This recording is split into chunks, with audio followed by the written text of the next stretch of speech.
नमस्कार, hot topic में आपका स्वागत है। मैं हूं अखिलेश शर्मा। नए संसद भवन के उद्घाटन को लेकर सरकार और विपक्ष के बीच रस्साकशी तेज हो गई है। 19 राजनीतिक दलों ने नए संसद भवन का उद्घाटन राष्ट्रपति के बजाय प्रधानमंत्री के हाथों कराने के फैसले के खिलाफ उद्घाटन समारोह का बहिष्कार करने का निर्णय किया है। उधर सरकार का यह कहना है कि पहले भी संसद परिसर में कई इमारतों का उद्घाटन या शिलान्यास तत्कालीन प्रधानमंत्रियों ने किया, लिहाजा विपक्ष को विरोध छोड़कर समारोह में हिस्सा लेना चाहिए। इस बीच गृह मंत्री ने जानकारी दी कि सत्ता के हस्तांतरण का प्रतीक सेंगोल रविवार को प्रधानमंत्री मोदी नए संसद भवन में स्पीकर के आसन के पास रखेंगे। इस अवसर पर एक ऐतिहासिक घटना पुनरावर्तित हो रही है। एक ऐतिहासिक परंपरा पुनर्जीवित भी हो रही है। यह सेंगोल जो अभी आपने स्क्रीन पर देखा था, उसने हमारे इतिहास में एक अहम भूमिका निभाई है और ये सेंगोल अंग्रेजों से भारतीयों के साथ सत्ता के हस्तांतरण का एक प्रतीक बना था। जब संसद भवन का देश को समर्पण होगा, उसी दिन आदरणीय प्रधानमंत्री नरेंद्र मोदी जी बड़ी विनम्रता के साथ तमिलनाडु से आए हुए अधिनम से सेंगोल को स्वीकार करेंगे और अत्यंत आदरपूर्वक माननीय लोकसभा के अध्यक्ष के आसन के समीप सम्मान के साथ इसको स्थापित करेंगे। तो क्या विपक्ष के बहिष्कार के बीच मोदी सरकार ने सेंगोल का दांव चला है? इस पर हम बात करेंगे। नए संसद भवन के उद्घाटन समारोह का कई विपक्षी दलों ने बहिष्कार करने का निर्णय किया है। कांग्रेस, डीएमके जैसे दलों को मात देने के लिए यह मोदी सरकार का नया दांव माना जा रहा है। जवाहरलाल नेहरू का नाम आगे बढ़ाकर अब कांग्रेस पार्टी को घेरने की कोशिश की जा रही है। गृह मंत्री ने जवाहरलाल नेहरू के सेंगोल ग्रहण करते हुए फोटो को आज इस प्रेस कॉन्फ्रेंस में दिखाया था और सेंगोल पर बनाई गई एक फिल्म भी दिखाई गई जिसमें कलाकार ने पंडित नेहरू का अभिनय किया। सेंगोल चोल राजवंश के राजकीय सत्ता हस्तांतरण का प्रतीक है और सेंगोल को केंद्र बिंदु बनाकर तमिलनाडु की राजनीति पर भी असर डालने का प्रयास किया गया है। बहिष्कार के मुद्दे पर कांग्रेस के साथ डीएमके खड़ी है और उसे इस मुद्दे को लेकर परेशानी भी उठानी हो सकती है। और अब तक कहां था सेंगोल, यह भी एक सवाल है, क्योंकि 14 अगस्त 1947 को पंडित नेहरू ने इसे ग्रहण किया था। लॉर्ड माउंटबेटन से सत्ता हस्तांतरण के प्रतीक के तौर पर सेंगोल ग्रहण किया गया था। बाद में इसे प्रयागराज स्थित आनंद भवन में रख दिया गया। आनंद भवन, जैसा कि आप जानते हैं, नेहरू खानदान का पैतृक निवास है। वहां काफी लंबे समय तक यह रहा। 60 के दशक में वहां से इसे प्रयागराज के संग्रहालय में शिफ्ट कर दिया गया था। 1975 में शंकराचार्य ने अपनी पुस्तक में इसका उल्लेख किया और तब इसके बारे में जानकारी लगी, क्योंकि इतने साल तक ये लोगों को इसके बारे में जानकारी नहीं थी। और फिर सेंगोल की खोज किस तरह हुई, अभी ये लाइट में कैसे आया है। 1.5 साल पहले पीएम नरेंद्र मोदी को 1947 की इस घटना के बारे में पता चला। उसके बाद 3 महीने तक सेंगोल की खोजबीन पूरे देश में होती रही। देश के हर संग्रहालय में सेंगोल को खोजा गया। फिर आखिरकार प्रयागराज के संग्रहालय में इसके बारे में जानकारी मिली कि यह वहां पर है और 1947 में जिन्होंने सेंगोल को बनवाया था उनसे इसकी सत्यता की पुष्टि भी की गई। और आखिर सेंगोल है क्या?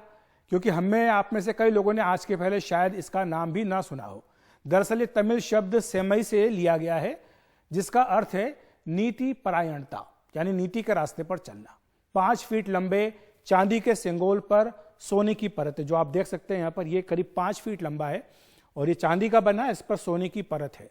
इसके ऊपर नंदी विराजमान है। सबसे ऊपर यहाँ पर नंदी जो है उन्हें लगाया गया है और इसे तमिलनाडु के एक प्रमुख मठ के मुख्य पुरोहित का आशीर्वाद भी प्राप्त है। सेंगोल ग्रहण करने वालों को न्यायपूर्ण और निष्पक्ष शासन का आदेश दिया जाता है। लोगों की सेवा करने के लिए चुने गए लोगों को इसे कभी नहीं भूलना चाहिए, यह इसके पीछे उद्देश्य है। और चोल साम्राज्य में एक राजा से दूसरे राजा को जब सत्ता का हस्तांतरण होता था तो यह सेंगोल ही उन्हें दिया जाता था। और नए संसद भवन का उद्घाटन प्रधानमंत्री नरेंद्र मोदी 28 मई को करने वाले हैं, लेकिन इससे पहले विपक्षी दलों ने इस कार्यक्रम के बहिष्कार का ऐलान किया है।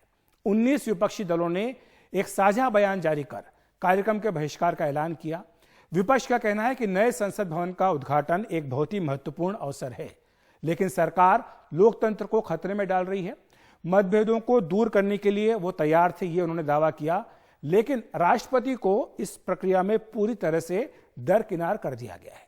पीएम मोदी का उद्घाटन करने का फैसला गंभीर अपमान है, यह विपक्ष का कहना है। उन्होंने ये भी कहा कि यह लोकतंत्र पर सीधा हमला है।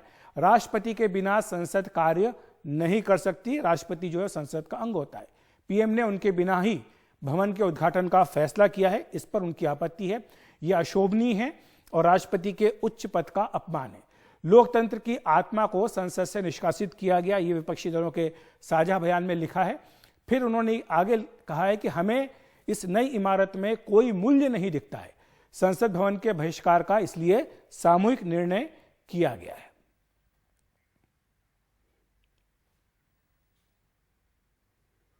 तो विपक्षी नेताओं ने क्या कहा है, आइए सुन लेते हैं।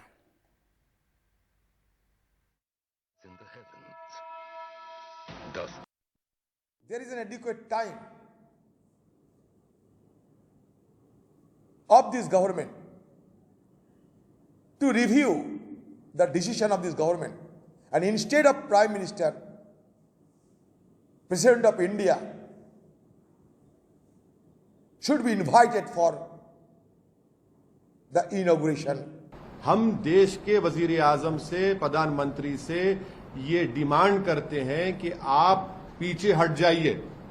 आपका तो नाम आ जाएगा फाउंडेशन स्टोन में। इनॉग्रेशन स्पीकर ओम बिरला साहब करने दीजिए। पार्लियामेंट के जो हेड होते हैं एक तरह से वो राष्ट्रपति होते हैं, और उनसे नाक कड़ा करके ये कहीं ना कहीं से राष्ट्रपति जी का अपमान जो है वो किया जा रहा है। जबकि संसदीय कार्य मंत्री प्रहलाद जोशी ने विपक्ष से अपने फैसले पर दोबारा विचार करने की अपील की है। जोशी का कहना है कि यह एक ऐतिहासिक समारोह है, जिससे दूर रहने का उनका फैसला दुर्भाग्यपूर्ण है।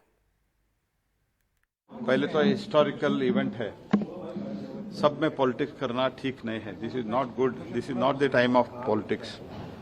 This is after almost more than a century a historical thing is happening. तो boycotting and making issue out of a non issue is most unfortunate. I once again appeal them to reconsider their decision and kindly join in this historical function.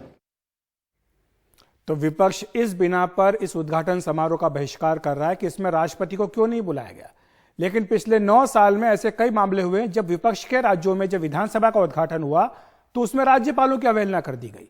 Assam के मुख्यमंत्री हेमंत बिस्वा शर्मा ने tweet करके कहा कि पिछले 9 वर्षों में 5 गैर बीजेपी विपक्षी राज्य सरकारों ने नए विधानसभा भवन का या तो शिलान्यास किया या फिर उद्घाटन किया।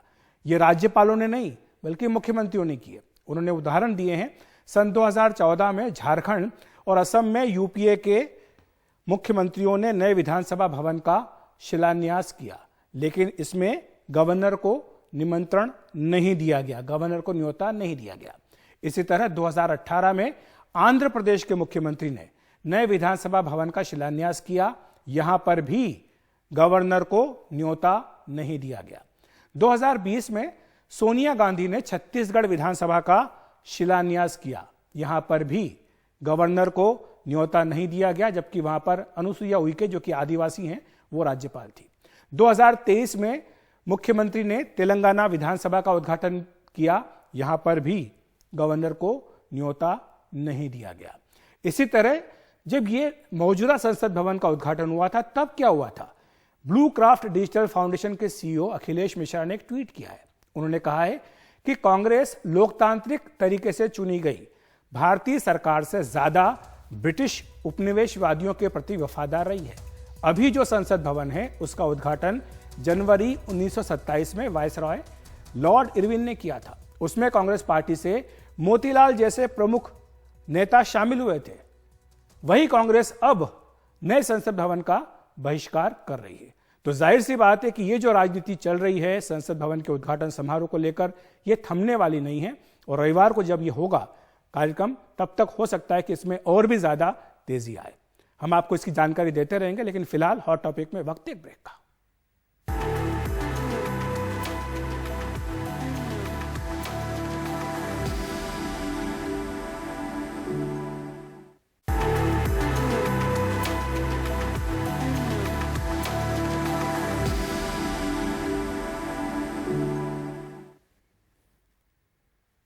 बात करते हैं G20 बैठक की। जम्मू कश्मीर में G20 पर्यटन समूह की बैठक के तीसरे और आखिरी दिन आज तमाम विदेशी प्रतिनिधि श्रीनगर के अलग अलग दर्शनीय स्थलों की सैर करते नजर आए।